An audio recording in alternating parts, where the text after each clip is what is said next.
Hi, welcome to another episode of VONsense. Wait a minute. Why do you have headphones and I don't got headphones? I just want to know.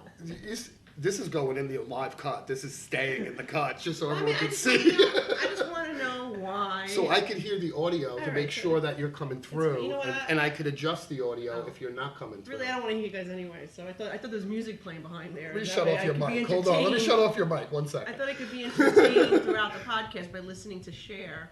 You know, while you guys were talking. What do you think I'm doing? Except it's not Cher, it's AC/DC. All right. You ready? Yeah, I thought we were leaving that in there though. No, let me do my intro. Come on, For God's sake. This will be the clips at the end. Hi, welcome to VONsense. We're super excited to have our special guest, Assemblywoman Nicole Malliotakis. Today we're going to talk about the backside of the ballot and what's going on back there, and hopefully give you enough information for you to make a decision. My name is George Passariello. I'm Joe Quadara. And, of course, this is Assemblywoman Nicole Malliotakis. We're super stoked to have you here, Nicole. And Joey and I are nowhere near as educated as you on this topic. So we're hoping you can help us weed through and understand what these three voting issues are on the back of the ballot. We have 3 different issues: campaign finance, civic engagement commission, and community boards that we really want to get into. So first, the campaign finance. This proposal would amend the city charter to lower the amount a candidate for city elected office may accept from a contributor. It would also increase the public funding used to match portions of the contribution received by a candidate who participates in the city public financing program. And in a nutshell, for those of you that don't know, and believe me, when I found out, it was a surprise to me, that when you run for a citywide race, the city matches you for every dollar you raise. Currently, it's $6. 6 to 1. It's 6 to 1 match of your tax dollars that are given to the candidate to run for office. So to this year, on the back of the ballot, what you're all gonna flip your ballots and read this micro print. I encourage you to read it before you go in. There are three items back here. Proposal number 1. Campaign finance reform. So, Nicole, maybe you could help us understand a little bit better what the change they're proposing to this campaign finance is, and if you think it's any good. Yeah, well, look, I don't actually support the initiative. I don't support public financing in general. I think that, look, no one should get taxpayer money to fund their campaign, and then they're on a level playing field. Nobody's getting any money. Everybody's just, you can have your regular contributions, and I'm for, lowering the contribution limits. Certainly, currently, city elections, you can't take corporate checks. I agree with that, and that's fine. But we certainly shouldn't be using taxpayer money to fund campaigns. I voted against it on the state level. Last year during the mayoral race, because the mayor participated in the program, I also had to participate to kind of keep up. And I was still, regardless of that, still outspent tremendously. But instead of it being, let's say, an 11 or 12 to 1, him outspending me, it was basically 3 to 1. So yeah, I made it a little easier, but nonetheless, I think that if nobody receives taxpayer money to fund their campaigns, that's even better. It's the same level playing field, and of course, you're not using the taxpayers' money. But I think what makes it almost crazy is that if you look at last year, for example, there are people who are lobbyists, people that do business with the city, and they can contribute, let's say $400 is the max if you're doing business with the city, but yet there's no restrictions on bundling money. So you had these major lobbyists or developers that were doing business with the city bundling 30, 40, in some cases $70,000. Bundling is you get your families, your friends, your associates to put together money to contribute to a candidate. They still have to adhere individually by the campaign finance limit. So if it's like $55,000 cap, they can only give you $5,000. But still, so if James Capolino, let's use him for example, he's one of my favorite examples. This is a lobbyist who is very friendly with the mayor. In fact, last year I said that he's running City Hall instead of Mayor de Blasio. He donated between the 2 election cycles, he bundled it rather, $90,000 for the mayor's campaign. Now, he has also been someone who has gotten some sweetheart deals for his clients. Rivington House, which is a healthcare facility in the Lower East Side. That now is going to be turned into luxury condos. Guess who was the lobbyist representing that project? Jim Capolino. Litch, remember the mayor in 2013 got arrested outside Long Island College Hospital in Brooklyn because he didn't want to see Litch close. He was so passionate about that. Yet after being elected, he supported the sale of Litch to be turned into luxury condos. Who was supporting that project? Jim Capolino. But there's other examples of this. And Harold Fettner, for example, bundled $40,000 for de Blasio. Now is getting a great deal, able to build a 47-story tower on NYCHA property at the Holmes Tower, which is NYCHA development on East 91st Street. He bundled, like I said, $40,000 for the mayor. So So there are that ways bundle around this. amount is matched by $6 from Well, that yes, taxpayer. the first $175 of that amount is also matched. But the point is, we're trying to take the money out of politics. That's the whole supposed purpose of these proposals. But- And yet, you're still allowing this bundling. So I've said lobbyists, people who do business with the city, shouldn't be allowed to bundle. That's the number one thing we should be doing to take money out of politics, not taking more taxpayer money to fund politicians' campaigns. There's something I need to understand too. The idea is to level the playing field. Now, would you say the incumbent has an advantage? The incumbent always has the advantage. But now, look, the rules are so complicated. I managed to qualify for the program because I had a lot of grassroots support, people who made small donations for me over the internet, people who, contributed for the first time, maybe never contributed for a political campaign. We were able to garner a lot of that support. But you had other candidates, Sal Albanese, for example, and there were 6 candidates total. Only 2 qualified for the program. It was the mayor and I. Bo Dietl decided to self-finance and not adhere to any of the programs. And the other candidates, the other 3 candidates, didn't qualify because it was too difficult to reach the threshold. So does it really level the playing field if a candidate like Sal Albanese can't get to the threshold to qualify for it? And doesn't that sort of give the incumbent the advantage and sort of leave those who are... There's a hidden advantage there too, because I think that everyone out there is saying, well, this is the mayor of New York City. I'm more likely to donate to this guy because I think he's going to already went through win. the process. He's already in office, so he has the advantage in getting money in too, and from the way I see it anyway. And that gets amplified by the match. Yeah, well, What are some of the details of the qualifications? Well, you have to, for mayor, you have to raise $250,000 from contributions of $175 or less from people living within New York City. So let's say the maximum contribution is $5,000. Only $175 of that $5,000 goes toward that $250,000 threshold. So to get there in increments of $175 is very difficult. And so, for example, Sal Albanese didn't qualify for the program, but the mayor did. And so the mayor still took over $2 million in taxpayer money, public financed money, for a primary election in which his opponent didn't even qualify for the matching funds. That wasn't fair. How does that make a level playing field when his opponent doesn't qualify for it and he does, and he has a $2 million advantage, and he already has the advantage of being an incumbent? I think the other thing you want to look at is who put together these questions that are going to be on the ballot. This was a commission that was appointed, all 15 members appointed by the mayor. The all 15. Civic Engagement Commission, right? Well, no. First, the commission who put together the 3 questions. They supposedly went around and took input from the different boroughs.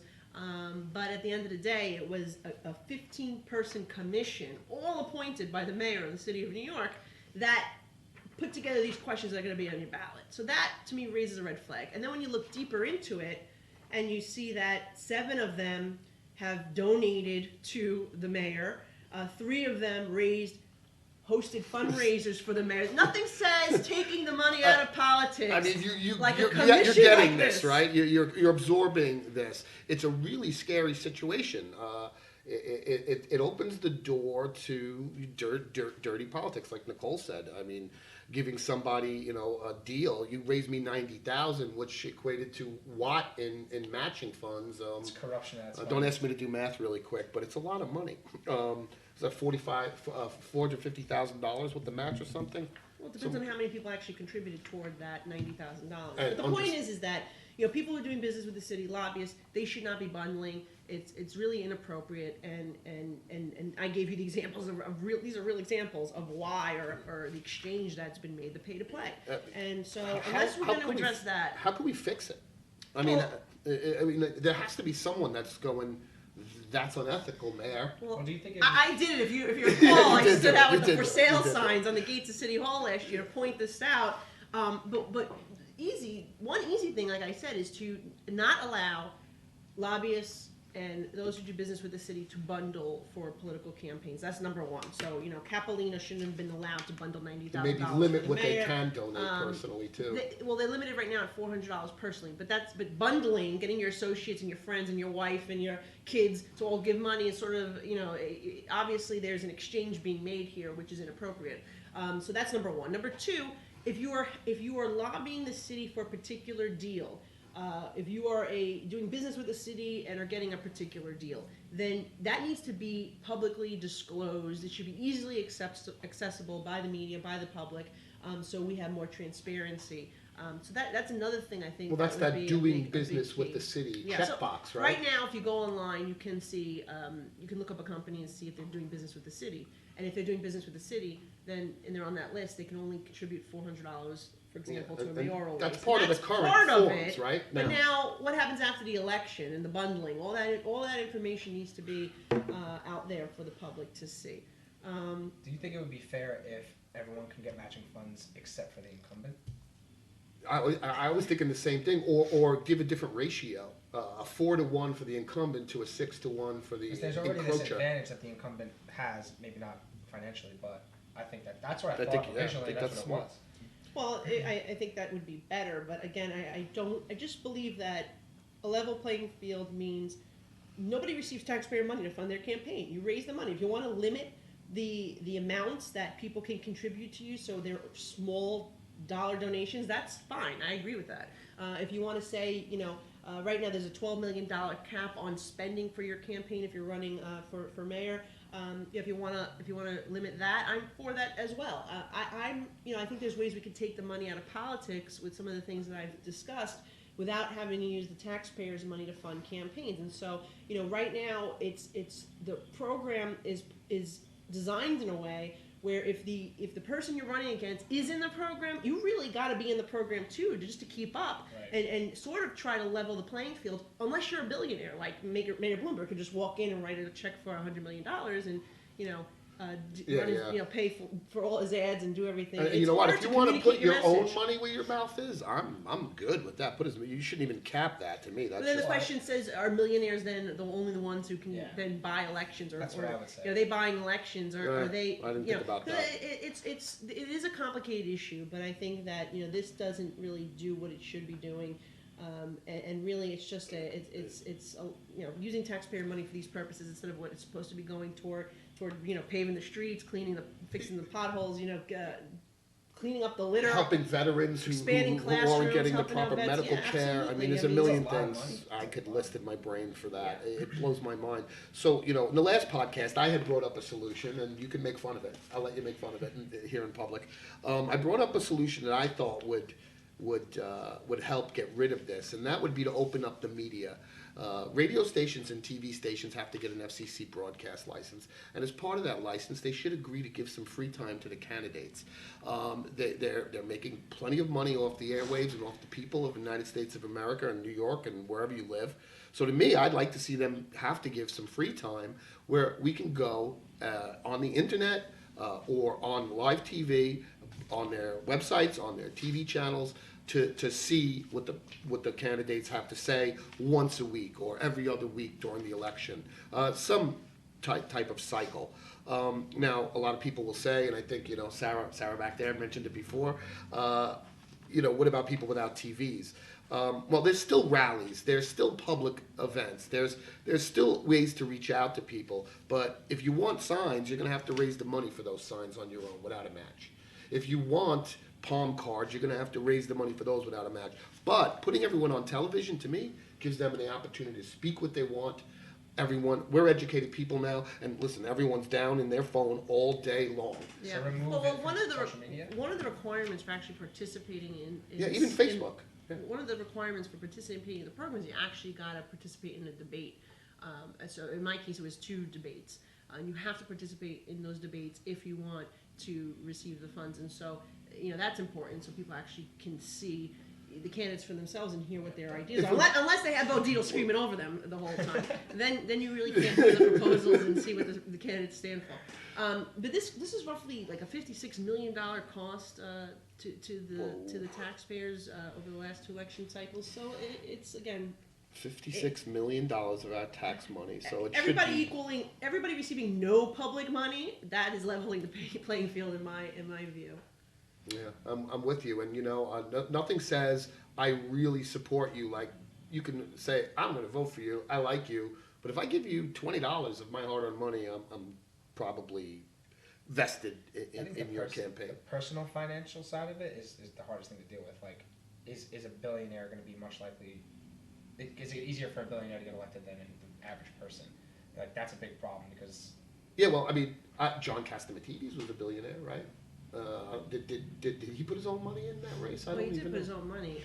He didn't make it past the primary. So the money didn't do it for John. Not for him, but it depends. It obviously depends. You have to have, John was a great guy, but he was in a primary situation. He wasn't automatically the nominee of the Republican Party. Didn't Massey came in with big money too, right? Yeah, he did. He had a lot of money, and yet when I got in the race, he spent more than you did, I think, or close to it around that. Before the race even began, before he really got in it, before he stepped down because of that debate that you had. I'm throwing that out there. She didn't say that, but so I don't think money's it. I think there's more than just money to it, but I don't know. We have to come up with a better way. So I don't want to beat the whole podcast on this one topic. But I think it's important that we, vote no on this. I'm voting no on this one. Me too. I'm voting no. Me 3. Yeah, all right. No one's 3 paid. no votes here. 3 no votes for that one. I want my tax money used for better causes, veterans, charities, medical, lots of things. So I'm definitely a no there. The next one up on the ballot is proposal number 2, the Civic Engagement Commission. I'm clueless. Yeah, I don't understand this at all. I don't understand it. And another one of Mayor de Blasio's commissions. Well, it's to create a civic engagement commission that would implement no later than the city fiscal year beginning July 1st, 2020, a citywide participatory budgeting program established by the mayor to promote participation by city residents in making recommendations for projects in their communities. I'm going to stop there and say, isn't that the community board? Well, it's interesting. We have the Board of Elections doing the voter engagement. We have the community boards doing civic engagement. And I'm not really sure why we need another commission. It just seems like another level of bureaucracy, of course, with another high-paying executive director who will be appointed by the mayor. But what's interesting about this commission is it gives the mayor the majority control over the commission because there's 15 members and the mayor would appoint 8 of those members. And so he's already controlling this commission, and it's supposed to be teaming up with local organizations who we don't know which organizations these are for civic engagement, for voter engagement. We just saw a chief democracy officer at a salary of $165,000 of our money being hired by this mayor for a job that the Board of Elections already does. And this seems like just another layer of that with another high costing patronage job. It seems like a pretty good way to buy community votes as well. Permit the mayor to assign relevant powers and duties. That's like exactly what I wouldn't want to do. Yeah, that's so vague it scares the daylights out of me. Yeah, and that's the thing. It's just the commission, the what this commission will actually be doing will probably be established after the commission is already created, and so with that line there, it's. It just seems to me, it seems like they are looking to duplicate jobs that are already being done, as you mentioned, the community board, Board of Elections, in terms of the voter engagement.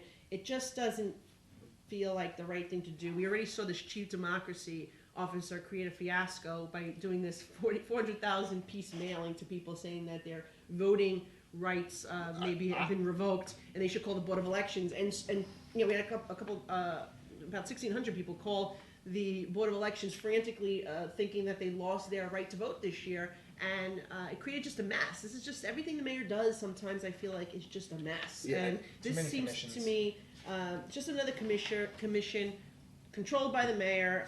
I'm voting no. Yeah, I'm voting no, but there's something else in here I kind of wanted to touch on. Require the commission to establish a program to provide language interpreters at city poll sites to be implemented for the general election in 2020. Yeah, Board of Elections does this. Yeah, well, one, I thought that all ballots were in the languages of their area.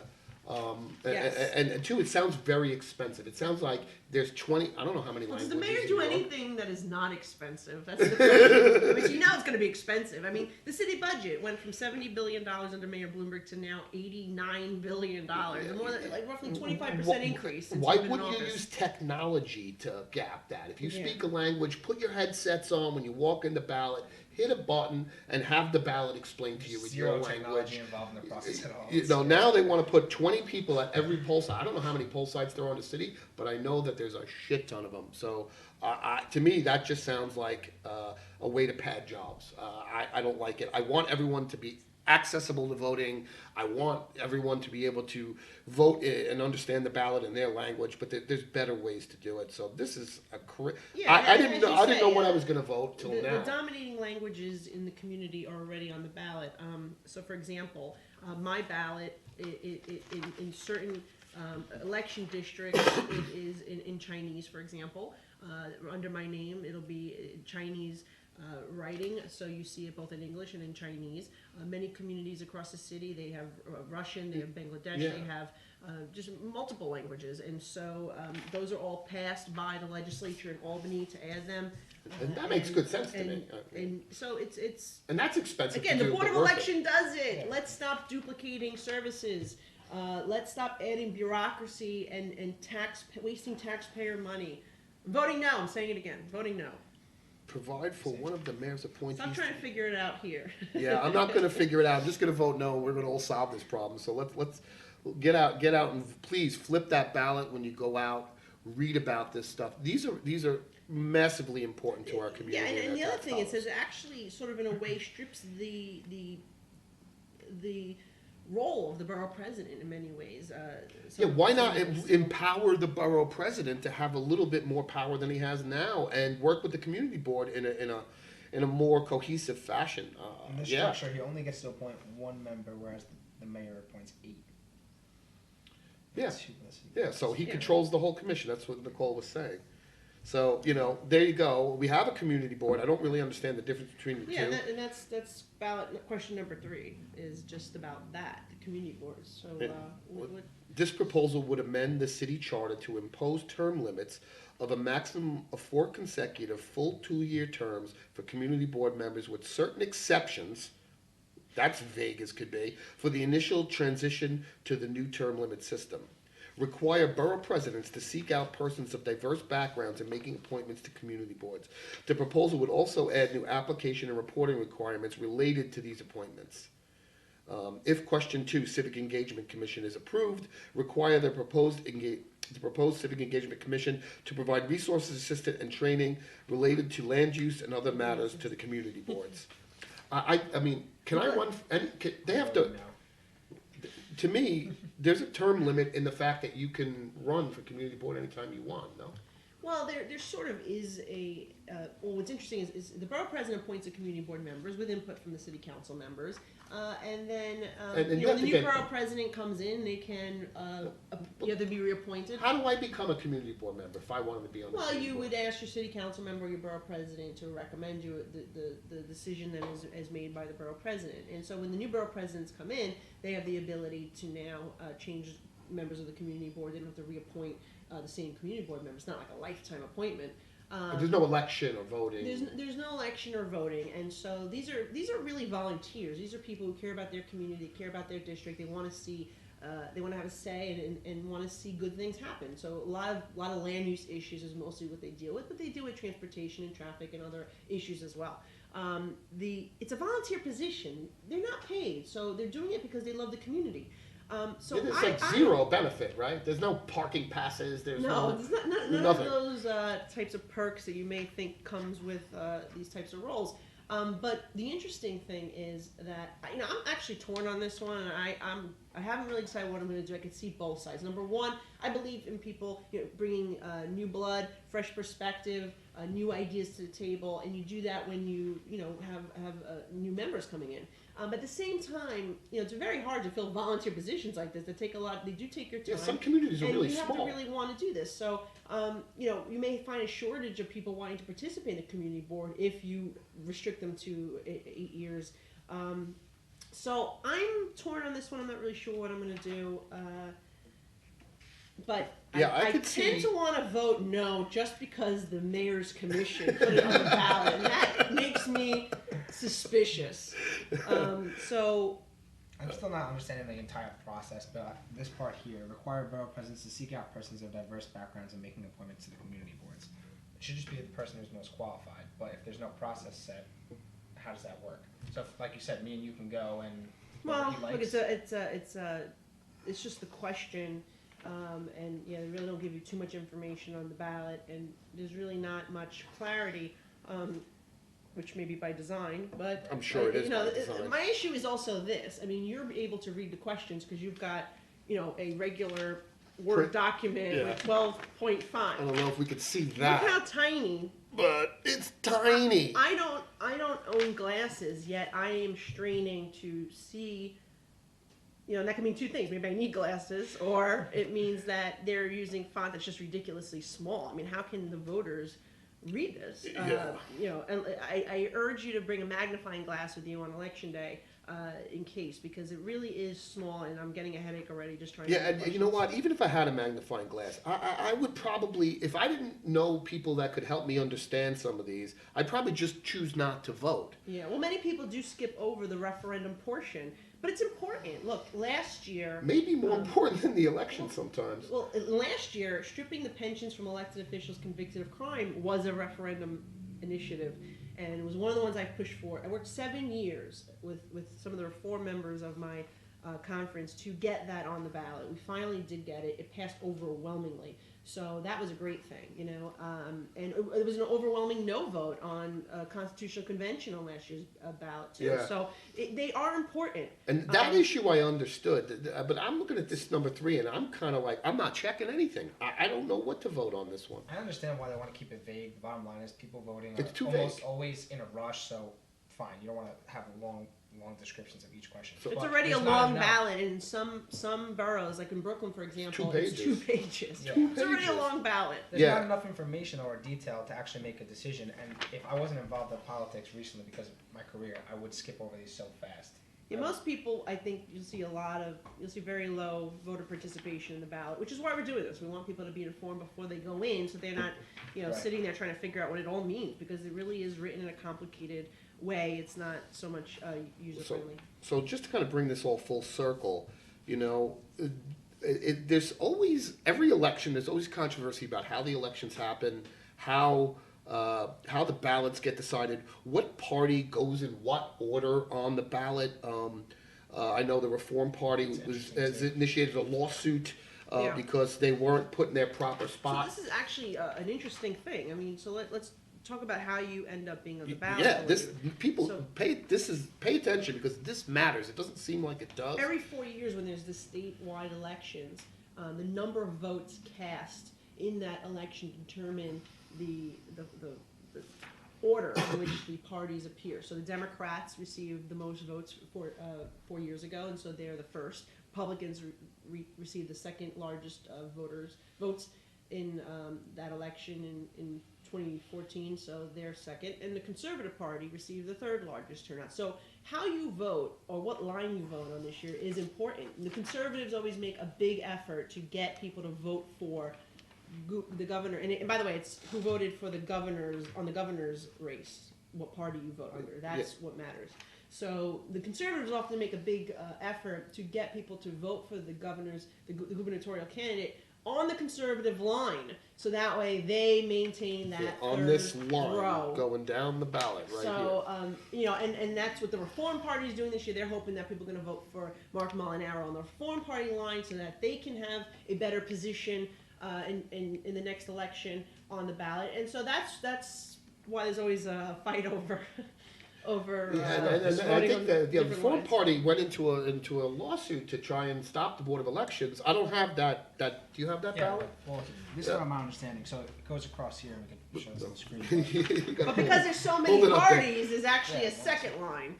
And when does it So, start? Does it go across? For example, down, on the up? when you go get your ballot, you're going to see Democrat, Republican, Conservative, Green Party, Working Families, Independents. Then there's a second line, Libertarian, the Sam Oh, line. I down don't here. even know what See, Sam right is. down here? I don't know what the Sam line means. Reform Party. And if then I'm the Women's right, Equality the Reform Party. Party got more votes than the Libertarian Party did last year. So this See, is I'm not off. even sure why the Independence Party comes after the It goes Green down Party. this I don't know how the Green Party got so far.